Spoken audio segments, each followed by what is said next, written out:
Kasi pinasa J eh.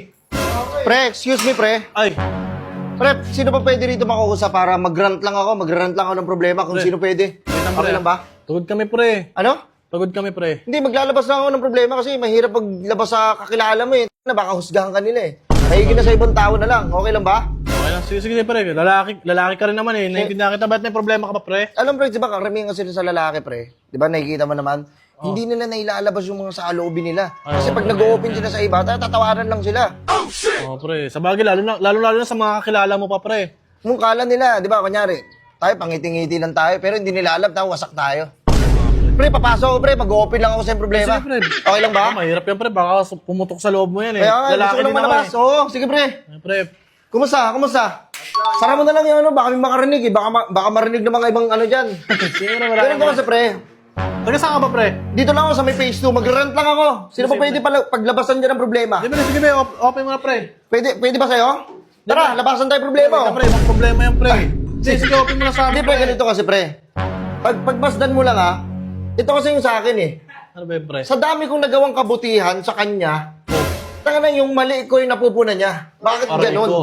Aray ko. Ayun lang pre. Diba? Ba't ganun kayo karamihan sa mga tao? Ako nga pre. Diba? Ayun Kasi lang nasanay kayo sa matino yung ginagawa, mabuting ginagawa. Pero pag sumablay na yung isang tao, wala na, uhusgahan nyo na.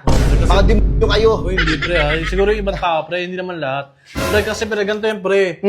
Sabi mo nga, di ba, sa dami mong ginawang kabutihan, siguro nasanay yung tao na yun kasi puro mabuting ginagawa mo eh. Eh, sumablay ka na isa, pumalya ka. Umalya ako, Brad. Natingin na sa inyo banban.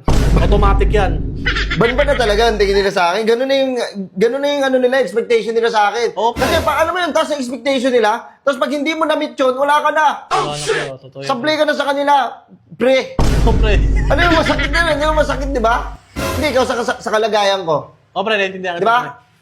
Kahit ano pang gawin mong kabutihan, once na pumalpak ka, once na magkamali ka, huhusgahan ka na nila. Oo nga pre. Buti pa nga pre yung mga gumagawa ng maraming mali eh, di ba pre? Makagawa sila ng isang kabutihan pre, maganda na yung tingin sa kanila pre. Mismo. Pero pag ikaw, nasanay na yung mga tao sa'yo na puro kabutihan ginagawa mo, once na sumablay ka, nagkamali ka, wala. Wala, palyado ka na pre. Wala ka na sa kanila. Oo. Di ba? Kung husgahan ka nila, ganun-ganun na lang. Ayun lang pre. Meron nga, hindi nila alam, nakikisali lang sila eh. Nakikiride na lang. Tayo mga one-sided yung... Pero okay lang, buksan mo yung electric fan.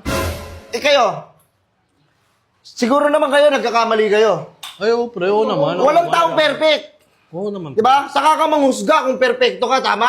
Hindi, tsaka wala kang ano, wala naman talagang taong perfect eh. Mismo. Ikaw, nakagawa ka na ba ng masama? Hindi po. Hindi ka ba nakagawa ng masama? Baka sakin ko yung mukha mo. Ano ginagawa na yun? Hindi.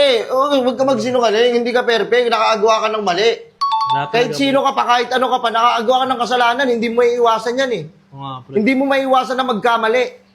Totoo yan pre. Sabi nga ng iba pre, sa pagkakamali ka natututo, di ba pre? Yes, this is what we call, ano, di ba kanyari pag nagkamali ka, alam, yung kasunod yan, lesson. Lesson. Pero pre, Lesson learned. yun.